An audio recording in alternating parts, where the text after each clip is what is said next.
Dewasa ini, peran teknologi dalam kehidupan sehari-hari hampir tak dapat dipisahkan. Di dalam perkembangan teknologi untuk kehidupan manusia, fisika banyak memegang peran penting. Studi tentang gelombang banyak melahirkan teknologi-teknologi baru yang sangat bermanfaat bagi kehidupan manusia. Dalam bidang telekomunikasi, pengetahuan tentang gelombang elektromagnetik sangat diperlukan. Televisi, radio, telepon seluler, dan riset luar angkasa semuanya memanfaatkan gelombang elektromagnetik. Apa yang dimaksud gelombang elektromagnetik itu? Dan dapat dimanfaatkan dalam hal apa saja? Kalau kalian penasaran, simak videonya ya.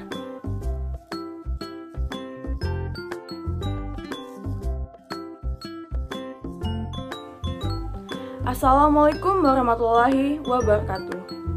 Tabib pun. Perkenalkan, nama saya Rami Fitiasari. Teman-teman, bagaimana kabar kalian hari ini? Semoga teman-teman selalu dalam keadaan sehat walafiat. Sebelum memulai materi, ada baiknya kita berdoa terlebih dahulu. Berdoa dimulai. Doa selesai.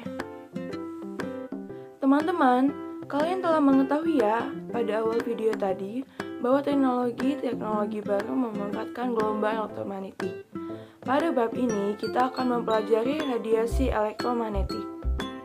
Radiasi elektromagnetik adalah kombinasi medan listrik dan medan magnet yang berosilasi dan merambat lewat ruang dan membawa energi dari satu tempat ke tempat yang lain. Cahaya tampak adalah salah satu bentuk radiasi elektromagnetik. Penelitian teoritis tentang radiasi elektromagnetik disebut elektrodinamik, subbidang elektromagnetisme. Teman-teman, perlu diketahui ya, dasar hukum dari materi ini adalah hipotesis Maxwell dan percobaan Hertz. Di mana hipotesis Maxwell berbunyi apabila perubahan medan magnet dapat menimbulkan medan listrik, maka perubahan medan listrik dapat menimbulkan medan magnet.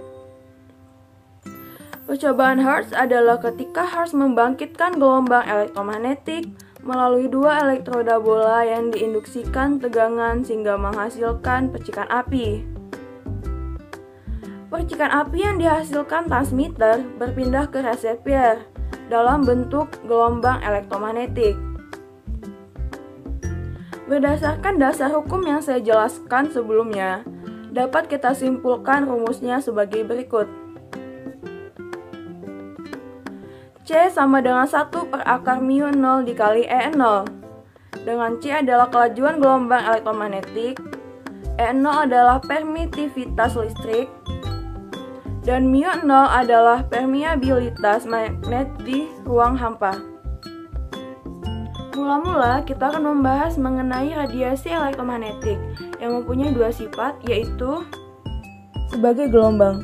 Radiasi elektromagnetik mempunyai frekuensi, jumlah osilasi lengkap atau jumlah unit panjang gelombang lengkap yang dibuat gelombang per detik 1 osilasi per detik sama dengan 1 Hz. Energi radiasi atau power radiation. Radiasi elektromagnetik punya intensitas yang proporsional dengan energi radiasi, yaitu jumlah energi dari seberkas sinar yang melewati luasan tertentu per detik. Difraksi. Bila seberkas radiasi elektromagnetik dilewatkan melalui celah sempit, maka akan terjadi difraksi. Dalam difraksi terjadi perubahan atau pemisahan panjang gelombang. Panjang gelombang atau lambda adalah jarak dari puncak ke puncak antar gelombang. Sebagai materi partikel, radiasi elektromagnetik memiliki energi radiasi. Energi radiasi elektromagnetik dipancarkan dalam bentuk kuanta atau foton. Energi satu foton hanya akan bergantung pada frekuensi. E sama dengan H dikali F. Sifat partikel dari radiasi elektromagnetik ditunjukkan dengan efek fotolistrik. E sama dengan H dikali F. E sama dengan H dikali C per lambda. Dengan E adalah energi foton dalam joule, F adalah frekuensi radiasi elektromagnetik dalam hertz, H sama dengan tetapan Planck, sama dengan 6,626 dikali 10 pangkat min 34 Joule dikali sekon. C sama dengan kecepatan cahaya sama dengan 3 dikali 10 pangkat 8 meter per sekon. Lambda sama dengan panjang gelombang dalam meter. Sifat-sifat gelombang elektromagnetik menurut Maxwell dan hasil percobaan Hertz.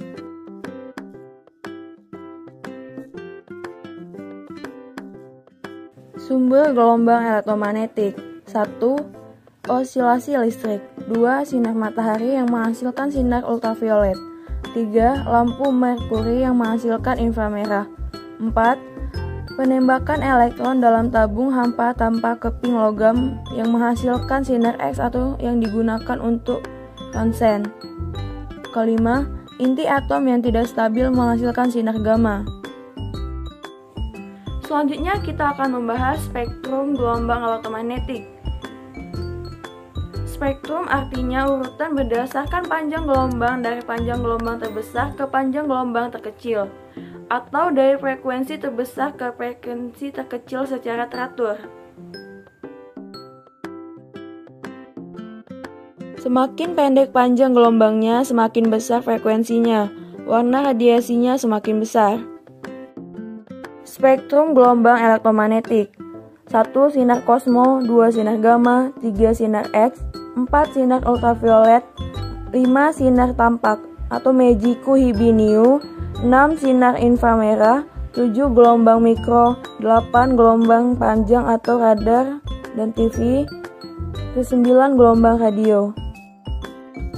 Gelombang elektromagnetik terdiri dari bermacam-macam gelombang yang berbeda frekuensi dan panjang gelombangnya, tapi cepat lambatnya sama, yaitu 3 dikali 10 pangkat 8 meter per sekon.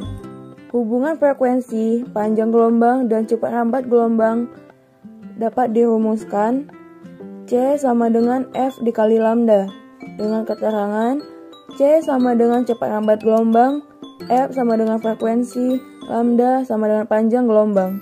Jadi, frekuensi berbanding terbalik dengan panjang gelombangnya. Pemanfaatan radiasi elektromagnetik. Gelombang radio digunakan dalam sistem perbincangan jarak jauh yang tidak menggunakan kawat penghantar. Gelombang radio MF dan HF untuk komunikasi radio memanfaatkan sifat MF dan HF yang dapat dipantulkan oleh lapisan ionosfer hingga dapat mencapai tempat yang jauh.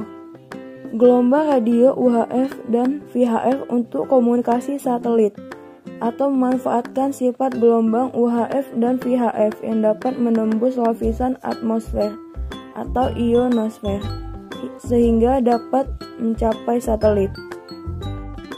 Gelombang mikro dapat dimanfaatkan dalam kehidupan, diantaranya untuk pemanas microwave, untuk komunikasi radar, sinar inframerah.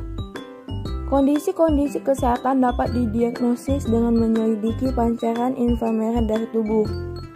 Beberapa pemanfaatannya antara lain untuk fotografi pemetaan sumber daya alam, mendeteksi tanaman yang tumbuh di bumi dengan detail, untuk fotografi diagnosa penyakit, atau digunakan pada remote control sebagai peralatan elektronik, seperti alarm pencuri.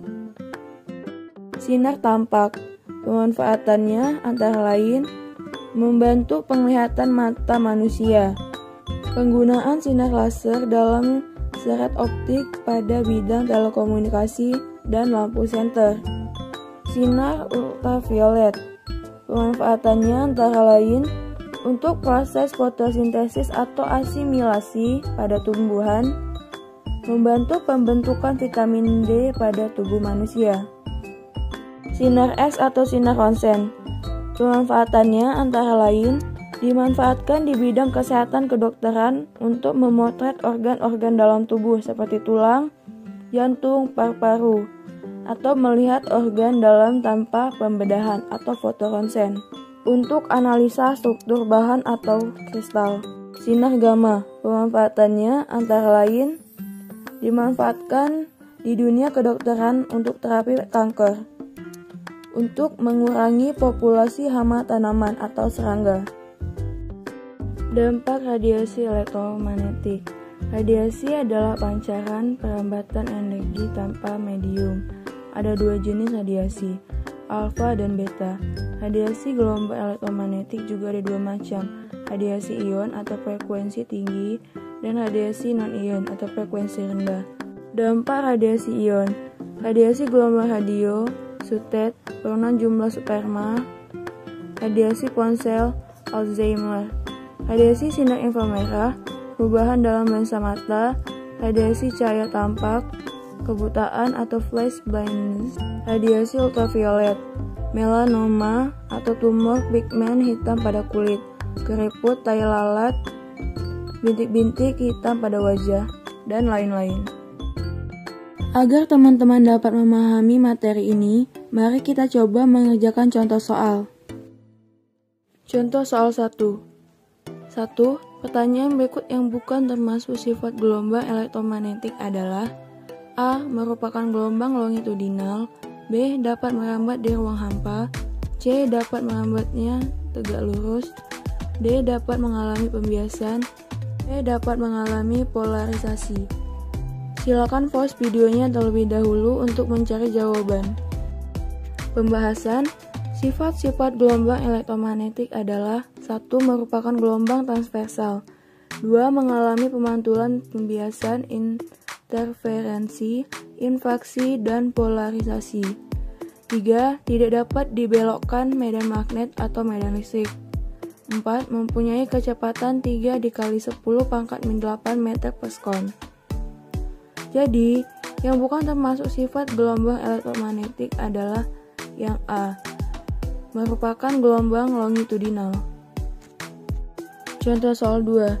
Jika kecepatan cahaya adalah 3 dikali 10 pangkat 8 meter per sekon dan tetapan Planck adalah 6,6 dikali 10 pangkat min 34 joule per sekon, kuanta energi yang terkandung dalam sinar dengan panjang gelombang 6600 dikali 10 pangkat min 10 adalah: A. 3 dikali 10 pangkat min 19 joule.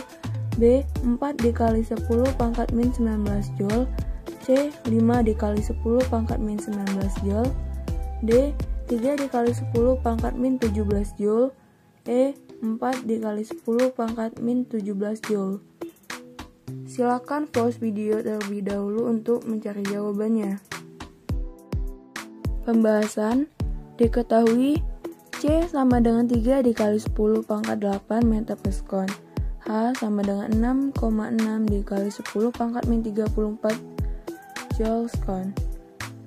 Lambda sama dengan 6600 dikali 10 pangkat min 10. Yang ditanya adalah E. Jawabannya E sama dengan H dikali C per lambda. E sama dengan 6,6 dikali 10 pangkat min 34 dikali 3 dikali 10 pangkat 8 per 6600 dikali 10 pangkat min 10 sama dengan 3 dikali 10 pangkat min 19 joule. Nah, untuk melatih kemampuan teman-teman, mari kita berlatih dengan soal-soal berikut. Latihan soal 1. 1. Gelombang elektromagnetik yang digunakan dalam rekayasa genetika adalah: A. Sinar tampak. B. Sinar ultraviolet. C. Sinar X. D. Sinar inframerah. E. Sinar gamma. Jawabannya adalah E. Sinar gamma. Latihan soal 2. 2. Untuk memutuskan ikatan kimia di dalam molekul-molekul kulit manusia yang menyebabkan luka terbakar sinar matahari, dibutuhkan sebuah energi foton kira-kira 3,50 eV. Berapakah panjang gelombangnya? A. 376 nanometer. B. 354 nanometer. C. 398 nanometer. D. 479 nanometer. E. 453 nanometer. Jawabannya adalah B. Teman-teman pasti sudah tidak asing bukan dengan yang namanya X-ray? Iya, X-ray merupakan salah satu gelombang elektromagnetik yang diantaranya adalah cahaya yang dapat kita lihat. Namun, panjang gelombang dari X-ray sangat kecil, sehingga frekuensi yang dimiliki X-ray sangat besar dan menyebabkan energi yang dimilikinya pun sangat besar. Sinar X mempunyai ukuran panjang mulai dari 0,01 sampai 10 nanometer dengan frekuensi mulai dari 30 petahertz sampai 30 exahertz dan mempunyai energi mulai dari 120 elektrovolt hingga 120 kilo elektrovolt. Teman-teman, teknologi pada radiasi elektromagnetik, X-ray, radio, radar, microwave, dan sebagainya rupanya sangat berarti dalam kehidupan kita. Hal itu menandakan bahwa fisika sangat dekat dengan kehidupan kita.